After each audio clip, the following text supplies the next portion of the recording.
بسم اللہ الرحمن الرحیم۔ السلام علیکم۔ اردو وائس ٹی وی چینل میں آپ کا خوش آمدید کرتی ہوں۔ آج میں آپ کے لیے ایک ویڈیو لے کے آئی ہوں جس کا عنوان بیٹی۔ جی ڈاکٹر صاحب کیا ہوا؟ لیڈی ڈاکٹر کی آپریشن تھیٹر سے نکلتے ہی میں کرسی سے اٹھا اور تقریباً بھاگتے ہوئے ڈاکٹر صاحبہ کے پاس پہنچ کر ڈرتے ڈرتے اپنی بیگم کی بابت دریافت فرمائی تو ڈاکٹر صاحبہ نے چہرے پر مسکراہٹ سجاتے ہوئے کہا، مبارک ہو، اللہ نے آپ کو بیٹی سے نوازا ہے۔ بیٹی؟ میں بڑبڑایا۔ جی اور فکر نہ کریں، آپ کی بیٹی اور بیگم دونوں کی حالت خطرے سے باہر ہے، لیکن ایک بری خبر یہ ہے کہ آپ کی مسز دوبارہ سے ماں نہیں بن پائیں گی۔ کیا؟ ڈاکٹر صاحبہ یہ کہہ کر آگے بڑھ گئی اور میں اپنی جگہ پر دیکھتا رہ گیا۔ چند ثانیے ساکت رہنے کے بعد قدم وارڈ کی جانب بڑھانے کے بجائے واپس انتظار گاہ کی جانب بڑھ گئے۔ مسٹر شاہ زیب، آپ اپنی بیگم کے ساتھ مل سکتے ہیں۔ میری بیگم کی خدمت پر مامور نرس نے دوسرے دن مجھے اپنی بیگم کے ساتھ ملنے کی اجازت دی تو نہ چاہتے ہوئے بھی میں اپنی بیگم کے کمرے کی جانب چل دیا، جہاں میری بیٹی، میری رحمت اور میری بیگم بیڈ پر موجود تھی۔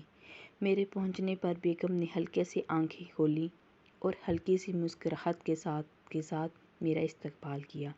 میں نے بھی جواباً مسکراہٹ جو چہرے پر سجائی جس میں کوئی خلوص شامل نہ تھا۔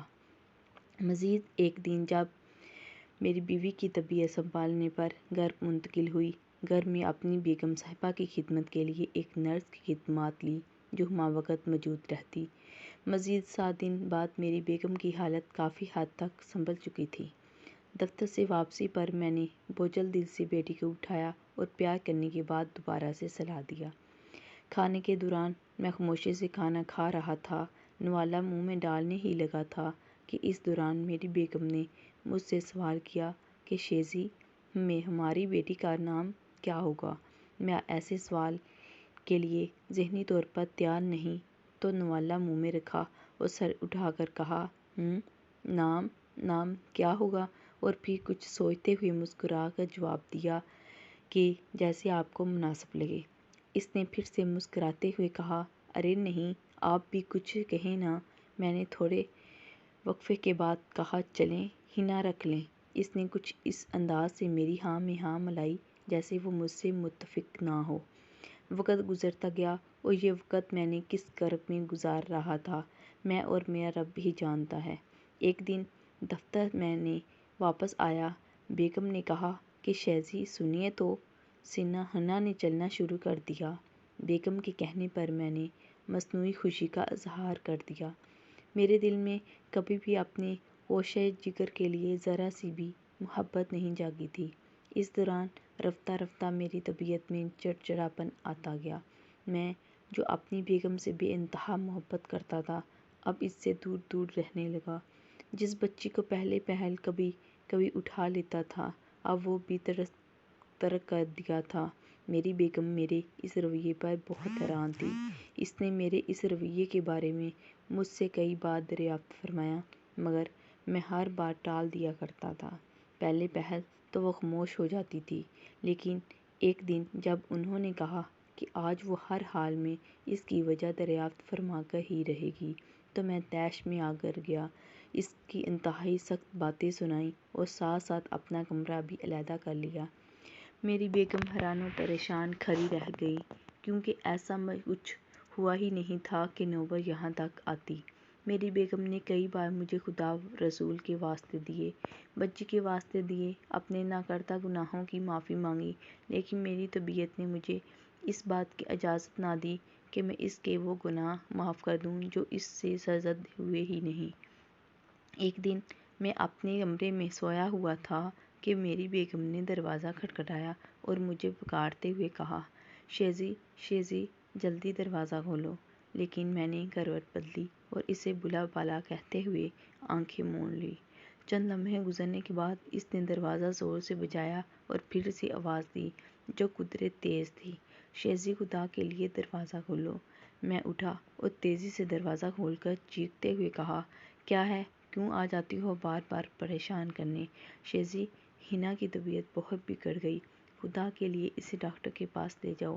اس نے نم آنکھوں کے ساتھ ہاتھ جوڑتے ہوئے کہا تو میں نے پلٹتے ہوئے جواب دیا، صبح لے جاؤں گا۔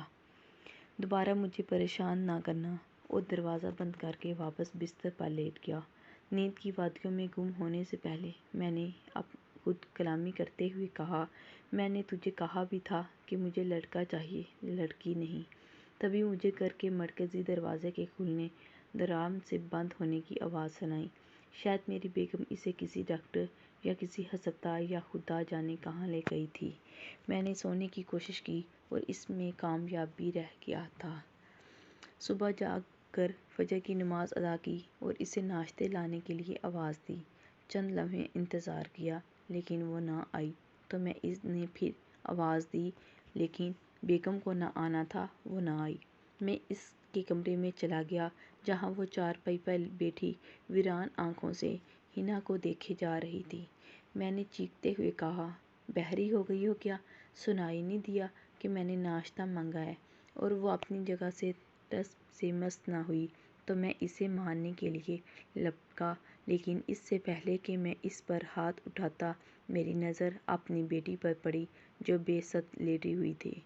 نہ جانے کب، کس لمحے اور کیسے میرے دل میں اس 2 سالہ بچی کے لیے رحم پیدا ہوا۔ میں چند لمحے ساکت کھڑا رہ کر اسے دیکھتا رہا۔ آج پہلی دفعہ وہ مجھے میری اولاد جیسی لگی، اور اس سے پہلے کہ میں اپنی آنکھوں پر نم ہوتی میں نے اسے ڈاکٹر کے پاس لے جانے کی غرض سے اٹھایا تو اس کا وجود ڈول گیا۔ میں نے اس کو سنبھالا اور گال پر بوسہ دیتے ہوئے پوچھا، کیا ہوا میری بیٹی کو؟ بیمار ہے میری بیٹی؟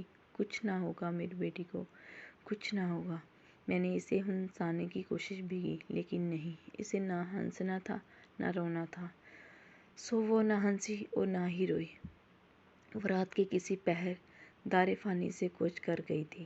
ہاں، وہ رات کے کسی پہر دار فانی سے کوچ کر گئی تھی، اور میں اس کو دونوں ہاتھوں سے اٹھاتے اسے دیکھتا رہا۔ میری آنکھوں میں آنسو میرے رخسار پر بہہ نکلے۔ اس وقت کی کیفیت یوں تھی کہ خواہش ہو رہی تھی کہ میری بھی روح قبض ہو جائے اور مجھے بھی میری بیٹی کے ساتھ دفنا دیا جائے۔ میں کچھ دیر یوں ہی اسے دیکھ کر آنسو بہاتا رہا اور پھر چہرہ آسمان کی طرف اٹھایا اور آنکھیں بند کر کے پوری زور سے چیخا، بیٹی! اور میری آواز پورے کمرے میں گونج کر رہ گئی۔